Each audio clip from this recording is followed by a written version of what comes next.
Hi everybody.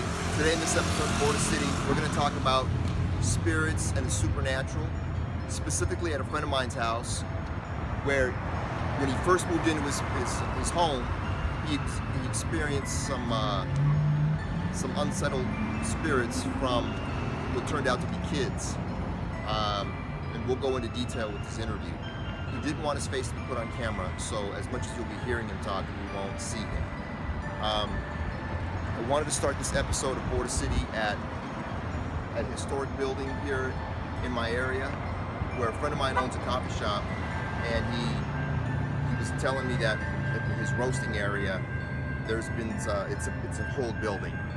It's been here for probably about close to 70 or 80 years, and he was telling me how he feels some unexplained presences in the roasting area. During the interviews that I'm doing, they're going to be both English and Spanish, so I encourage you to set the settings and subtitles to the language of your preference. Para los entrevistas que voy a tener, uno va a estar en inglés, otro va a estar en español. Entonces, si puedes arreglar los ajustes y poner los subtítulos en tu idioma para aprender y escuchar bien la lengua que está hablando. Gracias por verlo. Also, don't forget to hit the subscribe button. Thank you for your support. Gracias por tu apoyo. Y favor no olvides a picar el suscribir. Saludos. Vámonos.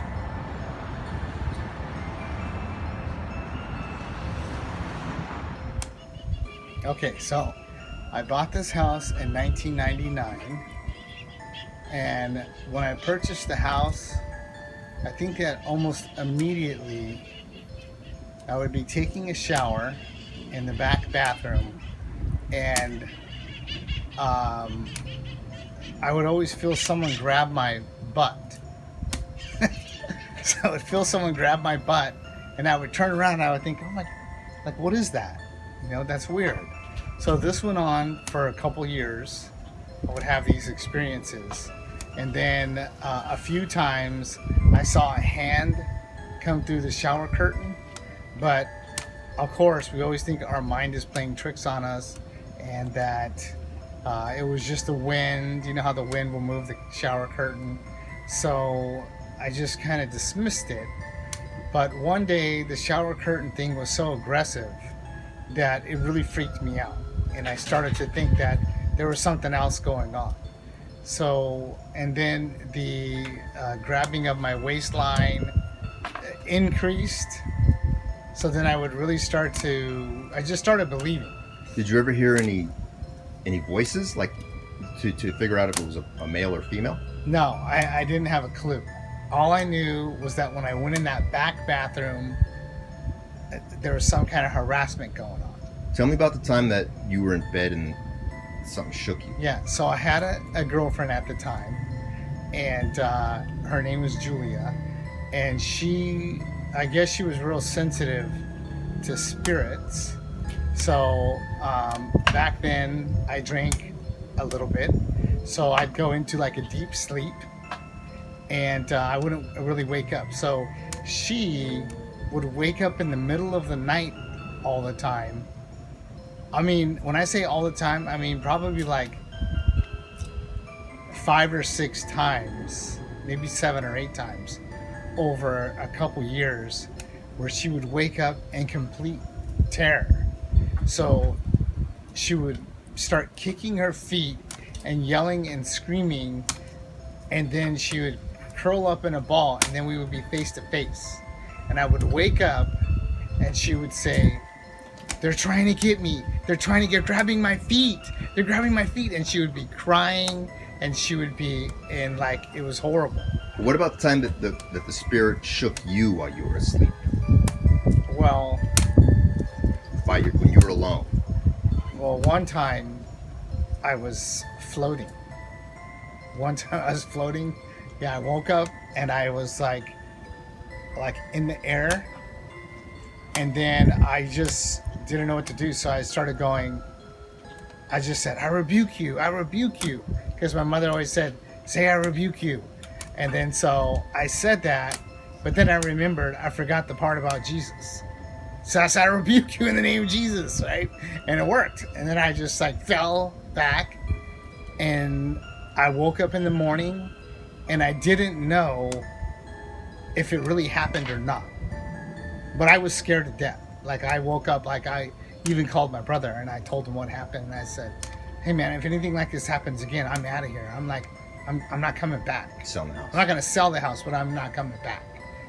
So what happened then was the same girlfriend, we were hanging out one night, and we had fallen asleep in the living room on the floor, and I woke up in the middle of the night and she was gone.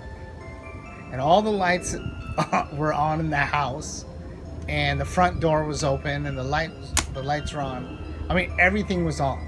All the doors were open, everything was open, and she was gone. And so I got up, I looked outside for her, I closed the door, closed everything up, and then I called her on her cell phone, and I said, hey, what's up, where are you at? And she's crying frantically, and she says, they're trying to get me again. They're trying to get me. She said, I'm never coming back to your house. I will never go back. And she never came back. She never came back after that day. Yikes. And so what happened after that, I think I had moved away. I rented the house out and moved to Encinitas. And I was at dinner with some friends, and I was telling them the story. I told my friend Alex, and she had a friend there, and she goes, tell her your story. Tell her your story.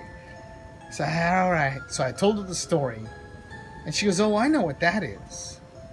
I know what that is. She saw they're grabbing you all around the waist and you're grabbing your butt. I go, yeah. She said, oh, those are children. That's what children do.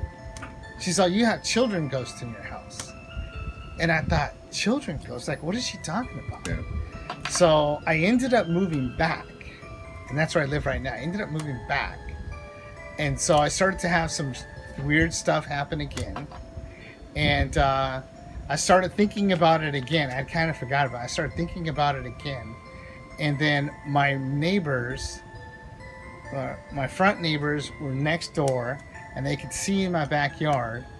And she says, oh, Steve, I didn't know you had kids. Whose kids are those playing in your backyard? And then I remember thinking like, oh man, this is not funny. So after that, I started doing research. So I actually started looking up crashes or airplane crashes or kids dying in the neighborhood. And I found that there were two P-38 airplanes in the 40s that were having dogfight exercises. And they crashed right on this land, and they took out part of the front house and a lot of the second house, and it was a doctor, his wife, and 3 children that had died here. The doctors died too? Parents? I'm not sure. No, the 2 pilots died and the 3 kids died. So this used to be a playground area. This whole back area was a playground. Because everybody's yards were like 10,000, 12,000 square feet. That explains why. Okay, so after hearing Steve talk, I wanted to get a little more background about his experiences. Now, I couldn't. He dated that girl Julia that he talked about a long time ago, and I don't know where she's at, and I'm not trying to find her, the reality of it. But I did know a friend who helped him work on some stuff in his house, and I do know where he's at. I found him and interviewed him and talked about his experiences that he had when he was alone in the house. So let's talk to Julián. Ok, Julián, avísame cómo fue cuando trabajaste en la casa de Steve. ¿Sentiste algo de la fantasma que cuenta Steve? Pues mira, la verdad, nunca vi nada. Pero sí, una vez cuando estaba trabajando ahí, que Steve se fue de viaje, que me quedé unos días en su casa, sí sentí algunos ruidos extraños que no había escuchado, prácticamente en el baño, ruidos en el baño que sí me llamaron la atención, pero digo, nunca vi, no vi nada. ¿Nunca sentiste nada en tu cuerpo? No. Pero sí escuché algunos ruidos y casi estoy seguro que ahí había dejado una herramienta ahí adentro del baño. Y cuando la busqué ahí, ya no estaba. Entonces Este, movieron las cosas. Dije yo estaba seguro que la había dejado ahí, pero cuando la busqué en el baño, que la había dejado, no estaba en otro lado, pero fue lo único que yo pude percibir ahí, o sea, Wow. ya. Okay, gracias. Fue algo- Thank you for taking time to watch this story time of the spirits that were going on at my friend Steve's house.